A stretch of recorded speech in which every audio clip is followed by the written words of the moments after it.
नमस्कार, स्वागत है आपका पब्लिक इंडिया पर। मैं हूँ नीलू व्यास। आज रविवार है और मैंने सोचा कि कुछ ऐसी खबर के बारे में बातचीत की जाए, जो कि पब्लिक डोमेन में तो है, क्योंकि अदालत ने इस पर फैसला सुनाया है, लेकिन मीडिया संस्थानों ने उस खबर को क्यों नहीं पकड़ा? खासकर अल्टरनेट मीडिया ने इस पर क्यों नहीं बातचीत की? क्या वो सब्जेक्ट टेक्निकल था? क्या वो सब्जेक्ट लोगों की समझ के परे था? आज ये सब बहुत सारी बातें हैं और मैं बात कर रही हूँ अंबानी की। अंबानी की गैस चोरी का मामला सामने आया है और ये थोड़ा बहुत नहीं है।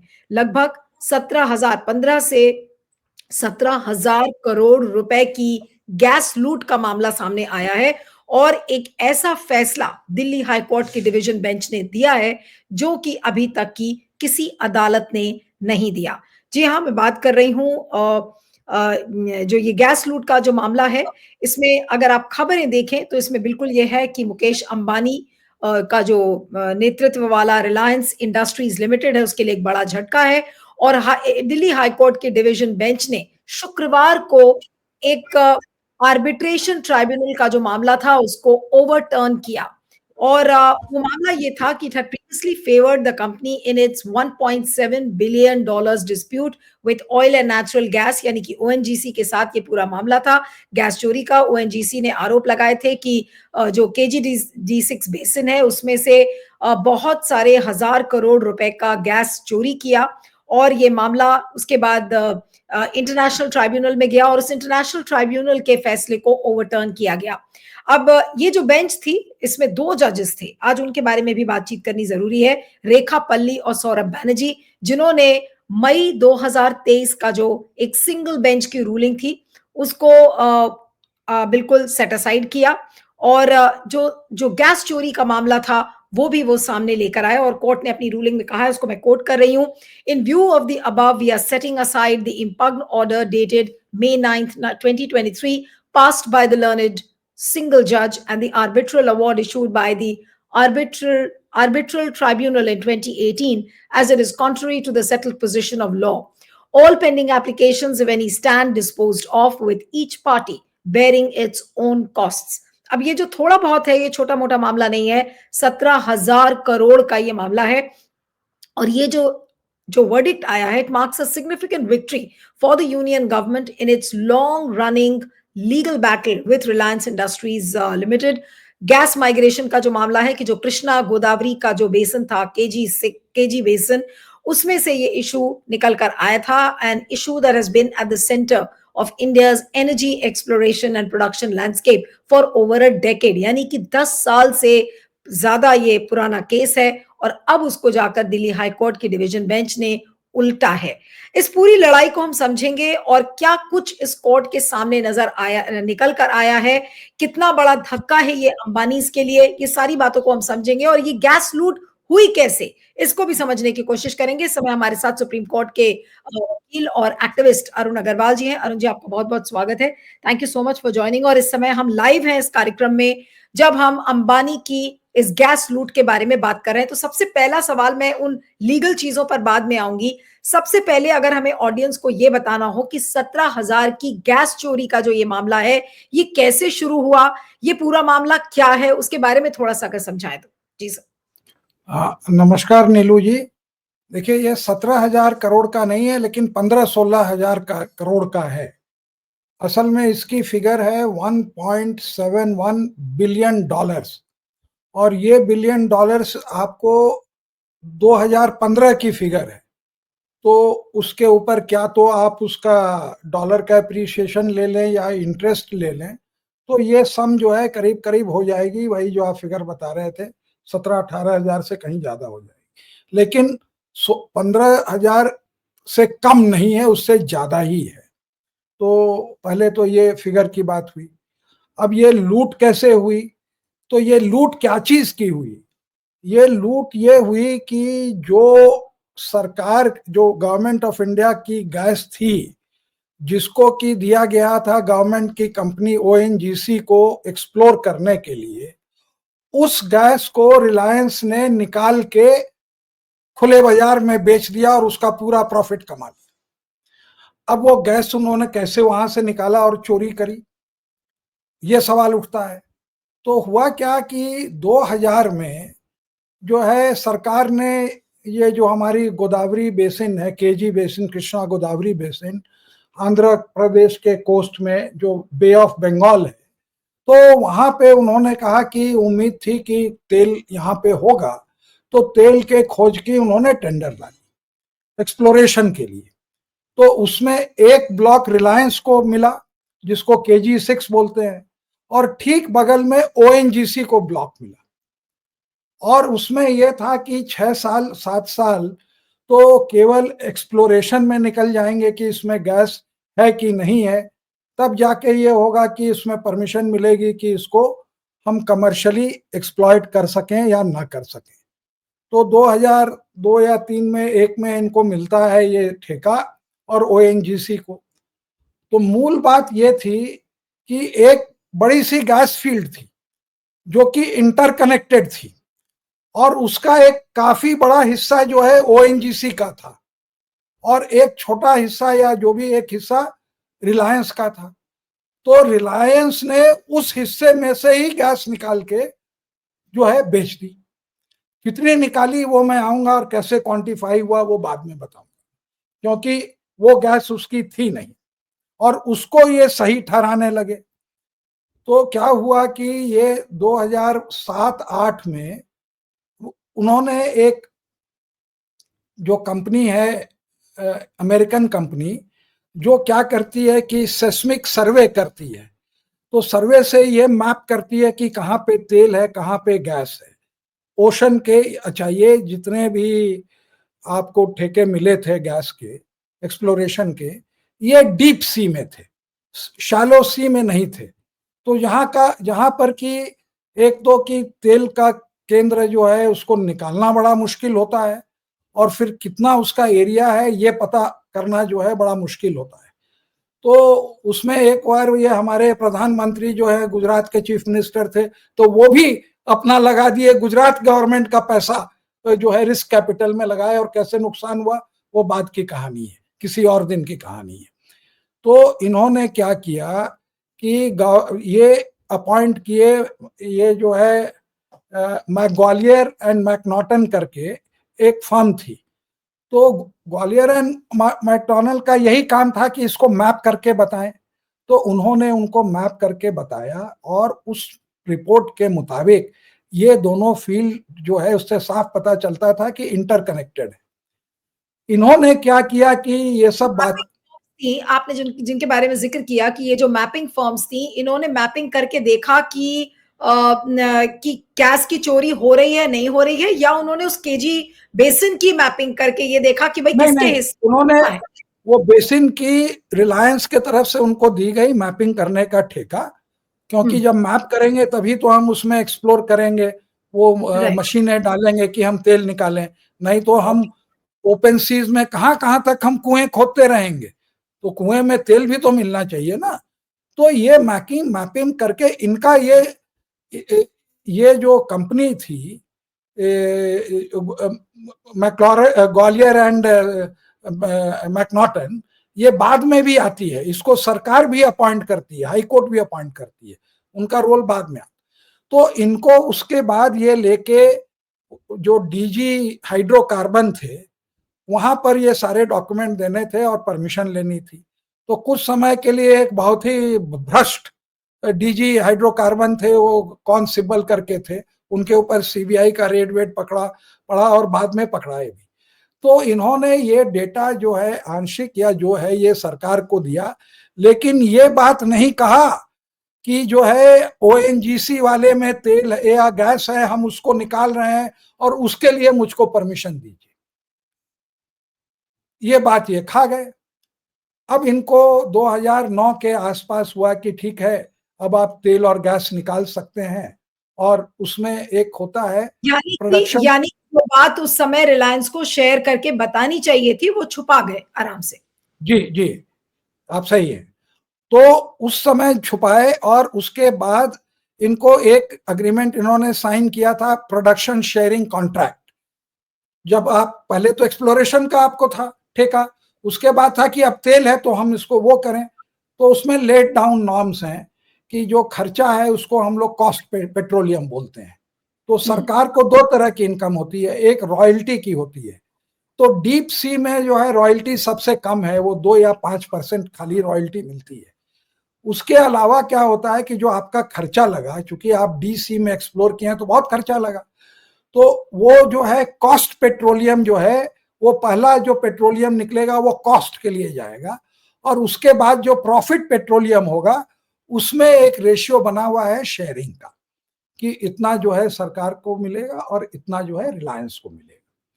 तो इन्होंने क्या किया कि ये सारा जो है इस मामले को जब सप्रेस किया, तो 2014 में ओएनजीसी जगी, क्योंकि ये लोग का तो ढीला ढाला काम होता है, वो प्राइवेट सेक्टर वाले हैं, तो वही मिला है तो जल्दी से निकालो, लिमिटेड टाइम पीरियड है। तब उन्होंने ये कहा कि देखिए ये मेरी गैस थी, ये चोरी कर रहे हैं और इसके कारण जो है, तो उसने क्या किया, ओएनजीसी ने गवर्नमेंट को भी पार्टी बनाया, क्योंकि ठेका गवर्नमेंट से लिया था, और उन्होंने जो है रिलायंस को भी पार्टी बनाया, और ये कोर्ट में, ये दिल्ली हाई कोर्ट में केस गया।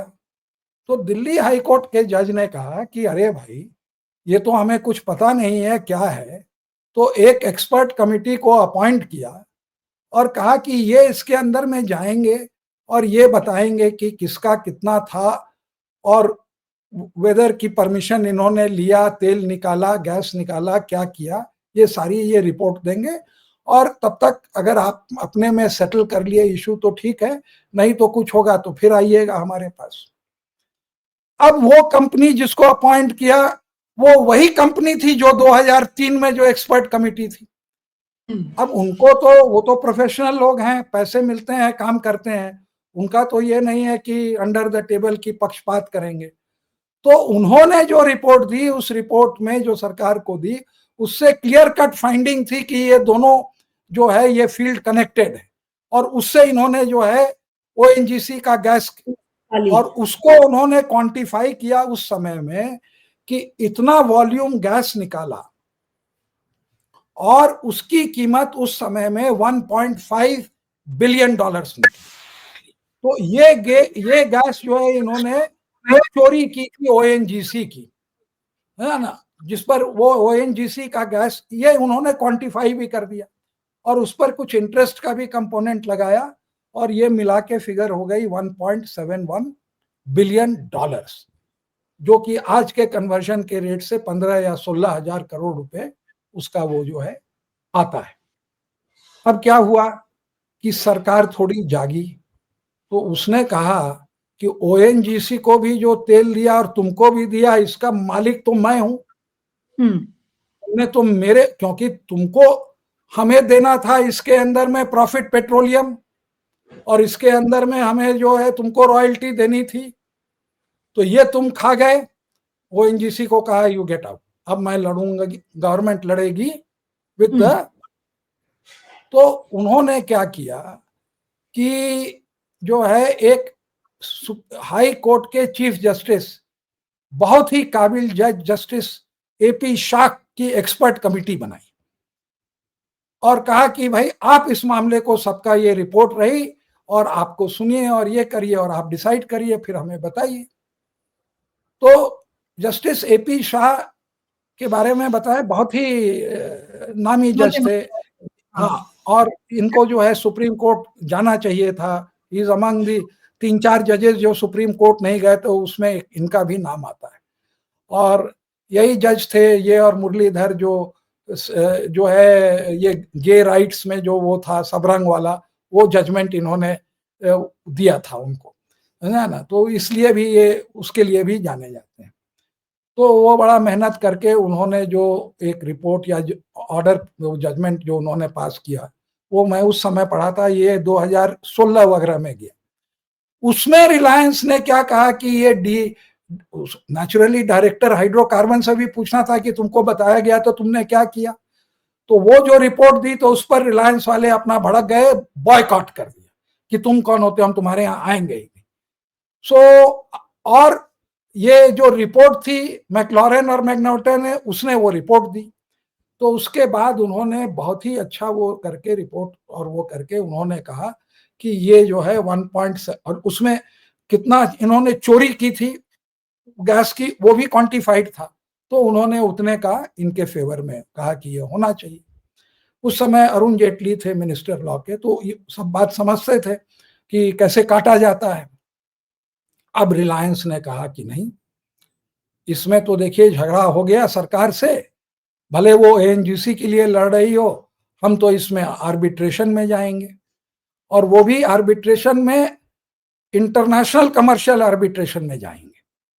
तो आर्बिट्रेशन में क्या होता है कि जब ये लोग ठेका कॉन्ट्रैक्ट बनाते हैं, तो ये बड़ी बड़ी कंपनियां क्या करती हैं कि 5-10% जो है एक फॉरेन कंपनी को स्टेक दे देती हैं। जैसे इस केस में इन्होंने कनाडा के निक्को को 10% स्टेक दे दिया कि वो झगड़ा होगा तो वो कहेंगे इंटरनेशनल कंपनी थी, तो आपके कोर्ट के अंदर में मैं क्यों जाऊं, मैं तो जाऊंगा इंटरनेशनल कोर्ट में, है ना। तो वो जानबूझ के देते हैं कि हम इंडियन लॉस को काट दें। और बाद में क्या किया रिलायंस ने, उनके बस का तो था नहीं, तो ब्रिटिश पेट्रोलियम से एक्सपर्टाइज लेने के लिए उनको भी 20 या 30% दिया था, लेकिन उन्होंने अपना स्टेक दिया था, तो वो इसमें पार्टी नहीं बन सकते थे, क्योंकि they were not the original signatory to the production sharing contract. वो प्रोडक्शन शेयरिंग कॉन्ट्रैक्ट हमने आरटीआई में मंगाई, कहीं बेसमेंट में होगी। उस जमाने में वो मेरी एक्टिविज्म थी कि इसमें गड़बड़ हो रहा है। फिर ये कहे कि नहीं, इसमें तो आर्बिट्रेशन क्लॉज है, हम आर्बिट्रेशन में जाएंगे। तो सरकार भी रिलक्टेंटली ये हुई। तो होता क्या है कि एक नॉमिनेशन 3 आदमी रहते हैं आर्बिट्रेशन में, एक सरकार का होता है, एक रिलायंस का होता है, और दोनों मिलके एक तीसरे को चुनते हैं। तो सरकार ने जिस आदमी को चुना वो भी एक बड़े सिग्निफिकेंट थे, वो जस्टिस सिंघवी थे सुप्रीम कोर्ट के। ये जस्टिस सिंघवी वही जस्टिस सिंघवी है जिन्होंने 2G का जजमेंट दिया था। तो वो पब्लिक इंटरेस्ट वाले थे। उस जजमेंट में मैं पार्टी नहीं था, मेरा भी नाम लिखा कि एफआईआर, पहली एफआईआर जो है इनके कंप्लेंट के ऊपर हुई। खैर उस बात को छोड़िए। तो जब उसका ऑर्डर आया तो उसमें 2:1 का डिफरेंस हो गया। जस्टिस सिंघवी डिफर कर गए, और ये दोनों गोरे आर्बिटर थे। आर्बिट्री ट्राइब्यूनल की आप बात कर रहे हैं, आर्बिट्री ट्राइब्यूनल जो है सिंगापुर, हाँ हाँ सिंगापुर में, वो डिफर कर गए, और उन्होंने कहा कि नहीं, ये गैस की ये हुई है, ये गैस जो है सरकार की थी, इसमें जो है फ्रॉड हुआ। वो पूरा अच्छा सा उन्होंने अपना डिसेंट ऑर्डर लिखा, जिसका कि जिक्र ये सौरभ बनर्जी के जजमेंट में है, क्योंकि उन्होंने लिखा है, तो मैं सीनियर जज का नाम नहीं लूंगा। तो फिर ये हुआ क्या कि अब हार गई सरकार वहां, तो अब सरकार गई दिल्ली हाई कोर्ट में। अब आर्बिट्रेशन और इंटरनेशनल आर्बिट्रेशन को चैलेंज करने का बहुत नैरो विंडो है, बड़ा मुश्किल है। वो होता है शायद सेक्शन 32 या 34 के अंदर में, वो आर्बिट्रेशन, इंडियन आर्बिट्रेशन एक्ट के अंदर में वो अलाउड। तो उसमें क्या हुआ कि इन लोगों ने जो है 34 में, तो वहां पर जो जज थे वो भी बहुत काबिल जज थे, तो उन्होंने जो है इसको जो है अगेंस्ट में डिसाइड किया सरकार के, और in favour of the government decide किया। तो होता क्या है कि अगर हाई कोर्ट में सिंगल जज होता है, आप हारते हैं तो अपील में आपको डबल बेंच में मिलता है, फिर अगर हारेंगे या जीतेंगे तो सुप्रीम कोर्ट जाएगा। तो वो मामला फिर double bench Delhi high court में आया, जिसका कि जजमेंट जो है मैंने आपको बताया परसों शाम को या कल उसका जो जजमेंट जो है निकला है, मतलब ये एकदम कल की ताजा बात है। तो उसमें इन लोगों ने ये किया कि बोले कि 34 में भी हमें भी उसी की अपील की राइट को देखने का वो हक है। तो उन्होंने जो गलतियां पाई, जो मेन और कितना बढ़िया जजमेंट लिखा, वो मैं आपको बताता हूं। पहले तो उन्होंने कहा कि ये इंटरनेशनल कमर्शियल आर्बिट्रेशन नहीं है, इंटरनेशनल के लिए इंटरनेशनल पार्टीज होनी चाहिए। तो निको ने तो पार्टी बना ही नहीं, ब्रिटिश पेट्रोलियम तो पार्टी बना ही नहीं, केवल तो ये इंटरनेशनल, हाँ, कमर्शियल आर्बिट्रेशन नहीं है, ये केवल इंडियन वो जो है इनका जो समझौता हुआ है ये ऑर्डिनरी आर्बिट्रेशन है। तो पहले तो जो बाध्यता थी इंटरनेशनल कमर्शियल आर्बिट्रेशन की, जो बाइंडिंगनेस थी जिससे कि हम बाध्य होते और जकड़ जाते और कुछ नहीं कर सकते थे, उसको उन्होंने हटा के फेंक। अब आया कि भाई अब आप इंडियन के उसमें आइए आर्बिट्रेशन, तो उसमें सरकार के भी कुछ हक है, जनता के भी हक हैं। तो उसको उन्होंने जो है एग्जामिन किया, जो कि एक क्लॉज है कि पेटेंटली इलीगल कोई काम हो, जो कि section 34 of the arbitration act में दिया हुआ है, और कोई चीज पब्लिक पॉलिसी के अपोज्ड हो और इमोरल हो, तो उसके कारण से जो है वो अग्रीमेंट सेट असाइड हो सकता है। तो उसके अंदर में इन्होंने पूरा एग्जामिन किया, और पहले तो वहां से आपको हमने बताया कि कैरेक्टर ऑफ इंटरनेशनल आर्बिट्रेशन हटा दिया। फिर इन्होंने कहा कि भाई इसके अंदर में ये पब्लिक ये कोई एक दूसरे के प्रॉपर्टी का वो नहीं है डिस्प्यूट। ये जो प्रॉपर्टी है या जो क्या कहते हैं रिसोर्स है, संसाधन है, ये तो जनता के संसाधन है, तो इसको आप चोरी नहीं कर सकते। आप सरकार को बता के आप इसको ये करना था। प्रोडक्शन शेयरिंग कॉन्ट्रैक्ट में भी लिखा था कि अगर अपने फील्ड के बाहर जाएंगे तो आप उनसे जो है परमिशन लेंगे, जो आपने परमिशन नहीं लिया। आपने इस बात को सप्रेस किया कि ये अलग अलग फील्ड हैं, जबकि ये एक ही फील्ड थे, जो कि आपने 2014 में माना, जो कि एफिडेविट को पकड़ा उन्होंने, कहा कि यहां पर आप ये कह रहे हैं, 2003 में आप और कुछ कह रहे थे, और आपका ये कहना कि हमने सरकार को पूरी रिपोर्ट दे दी और उनको पता कर लेना चाहिए था, तो उसके कारण जो है हम एग्जोनरेट हो गए, ये बात नहीं मानी जाएगी, क्योंकि ये पब्लिक पॉलिसी है, ये जनता की संपत्ति है, और उसमें आपको आफ्टर ऑल ओनर तो सरकार है मतलब जनता है। तो आप प्रॉफिट पेट्रोलियम लेते, पूरा प्रॉफिट मार गए ये। तब उन्होंने उसका फ्रॉड दिखाया, तो कहा सेक्शन 17 कि जो आपने सप्रेस करके फ्रॉड करके आपने जो 1.5 बिलियन की गैस बेची, ये फ्रॉड था, और ये भी कॉन्ट्रैक्ट एक्ट के अंदर में ये जो है कैंसिल हो जाएगा। और दूसरा उन्होंने कहा कि आपने स्पेसिफिकली ना बताया ना परमिशन ली, है ना, तो इन्होंने पब्लिक पॉलिसी के भी खिलाफ है। तो section 24 of the contract act है कि जो है अगर कोई कॉन्ट्रैक्ट जो है पब्लिक पॉलिसी के खिलाफ है, इमोरल है, तो वो कॉन्ट्रैक्ट वॉइड होगा, माना जाएगा। तो उसमें भी इन्होंने इसको डाला, इमोरल में भी डाला। बोले कि generally immoral things are considered with sexual this thing, कि प्रोस्टिट्यूशन हो रहा है या हो रहा है, तो उस तरह के चीजों में है। लेकिन ये भी इमोरल था, उसको भी दिखाया कि यू आर मॉरली बाउंड।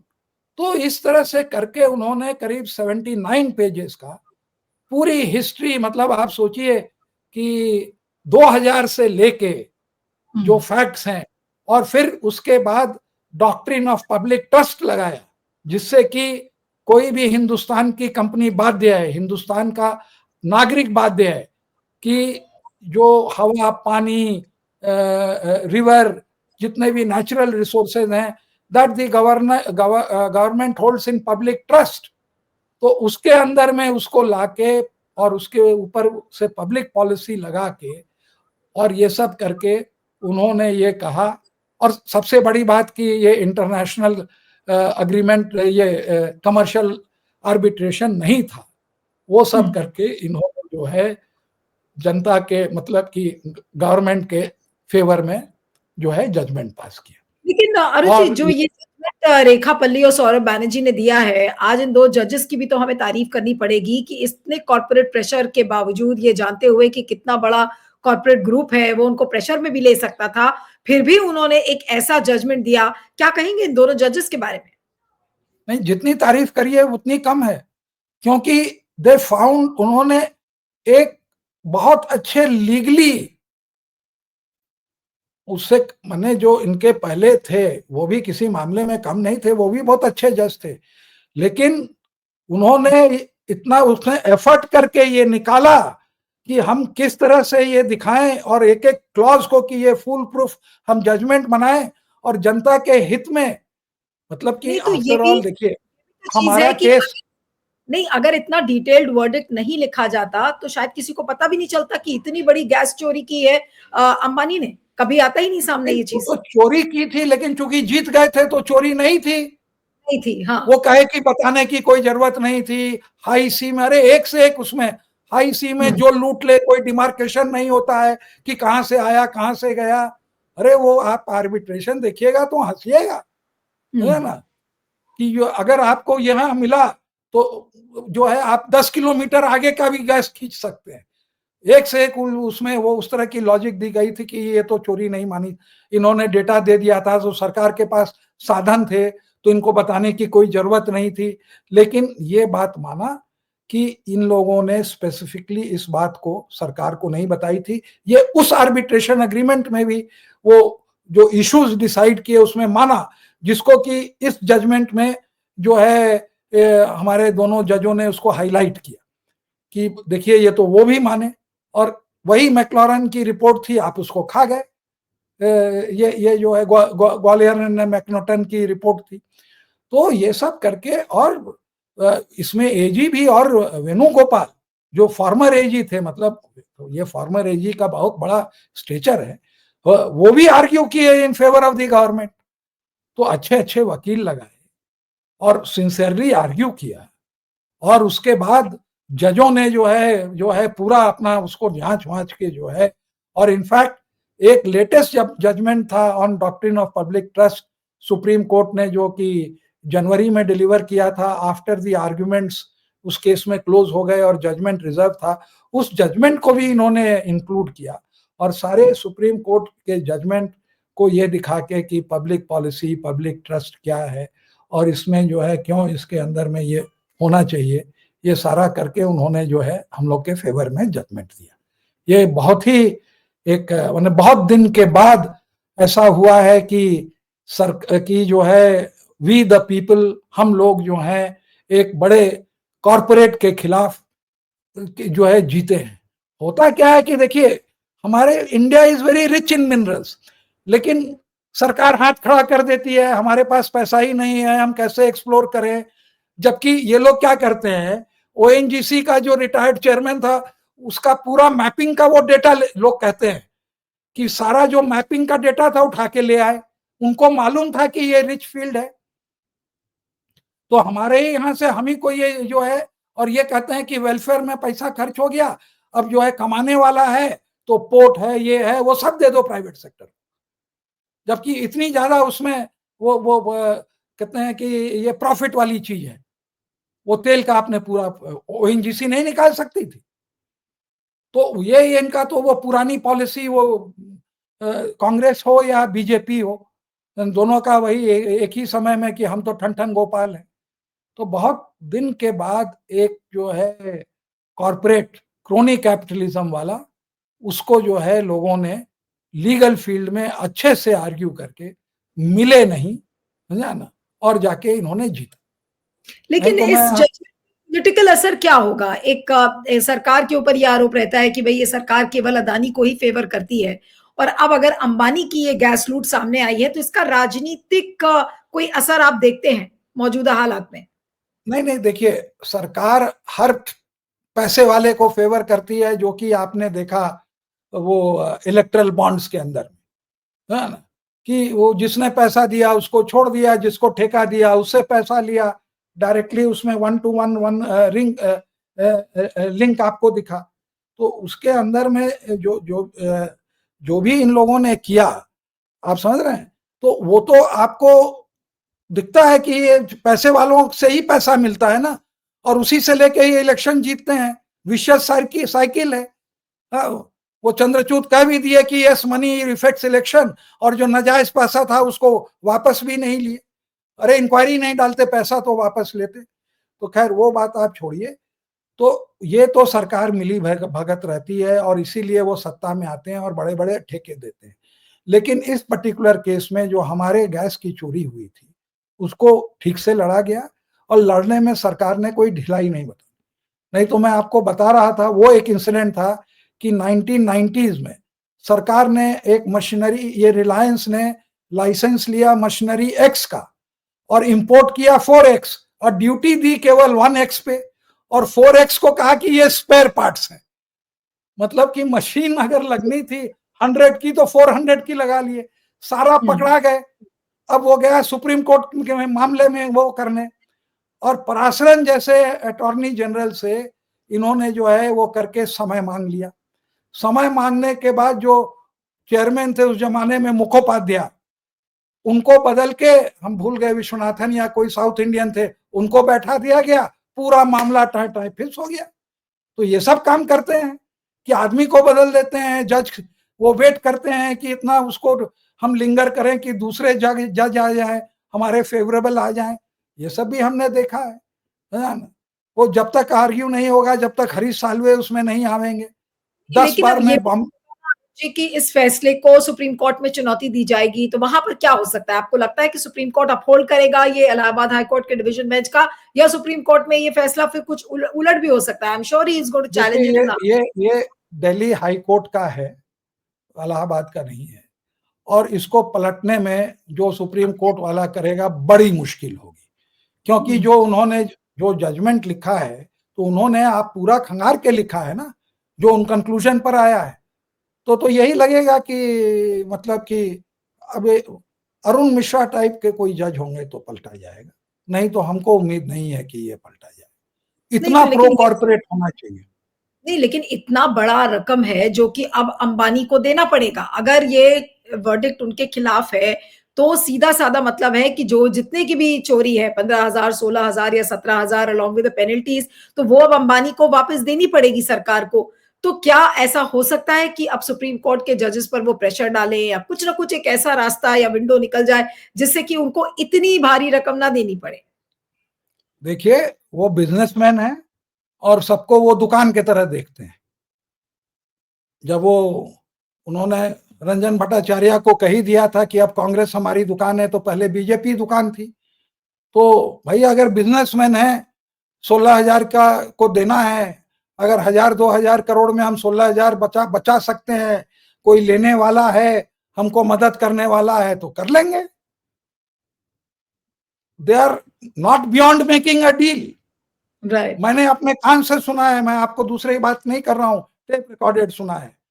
जबकि एसआर वालों ने इनका वो टैप किया था, तो एक रिलायंस का बहुत बड़ा ऑफिशियल कह रहा है कि जो कमिश्नर जो ट्रस्ट की प्रॉपर्टी होती है, जिसमें कि एंटिला का जो उनका जो मकान बना हुआ है इतना ऊंचा, जिसमें 4 आदमी रहते हैं, है ना, कि वो वाकफ की प्रॉपर्टी थी और कितने मुश्किल से हमने वो जजमेंट लिया, खुद कह रहा है। वो प्रॉपर्टी थी ट्रस्ट की, जजमेंट लिया उन्होंने, ये बात मैंने सुनी है टेप पे। जो बड़ा हल्ला हुआ था एसआर टेप्स, वो जो टेपिंग, जब उस समय वो मोबाइल उनके पास था, एसआर के पास था बॉम्बे का, वो इसके साथ क्या कहते हैं, हच हच एसआर के साथ था, तो उस समय का ये है, तो है। अब ये इनके ऊपर है, लेकिन हाई कोर्ट के तो जजेस नहीं मैनेज हो पाए। अगर आप ये सोचते हैं कि मैनेज होता है जैसा लोग सोचते हैं, हम लोग तो नहीं कभी कहते कि वो होते हैं, सरकार को कभी मैनेज कर लेते हैं कि हम उसको जो है अच्छे से प्लीड नहीं करेंगे। अरे आप क्या समझते हैं, सरकार को आप जब क्रिटिसाइज करते हैं तो उनको जो है शाबाशी भी देनी चाहिए। उन्होंने जो है 2 अटॉर्नी जनरल लगाए, एक प्रेजेंट अटॉर्नी जनरल और ऊपर से वेणुगोपाल को लगाया गया, के वेणुगोपाल उसमें लीड किए, वो भी थे। तो ये बात तो उन्होंने सरकार ने पूरी की। हाँ, नहीं लेकिन सर सरकार ने कोशिश तो पूरी की, लेकिन सरकार अदानी की चोरी को बचाती है और अंबानी के पीछे वो पड़ गए। तो आज मैं उसी के कंपैरिजन में आपसे सवाल पूछ रही हूँ कि आज क्या अदानी और मोदी जी क्या ये सब देख के मुस्कुरा नहीं रहे होंगे कि चलो भाई हुआ इनका? नहीं, अभी देखिए, अब जो कॉमन परसेप्शन है कि जो है अडानी जो है वो ज्यादा क्लोज है। अब हम वो दुलरवा तो नहीं कह सकते, बट एक होता है कि 2 बेटे होते हैं तो एक फेवरेट होता है, समझे ना, तो वो आप कह सकते हैं कि हैं, वो सब जगह उनको ले जाते हैं, ठेका दिलवाते हैं। लेकिन रिलायंस का अपना फील्ड एकदम अब वो है कि हम रिटेल में हैं, हम मतलब कि टेलीकॉम में हैं, हम ऑयल एंड गैस में हैं, हम रिफाइनरी में हैं, तो वो और सब फील्ड में उतना नहीं जाते हैं। तो सरकार से जो एग्जिस्टिंग बिजनेस है उसी को मैनेज कर रहे हैं, तो इसलिए वो उतना सकते भी नहीं है कि जितना है।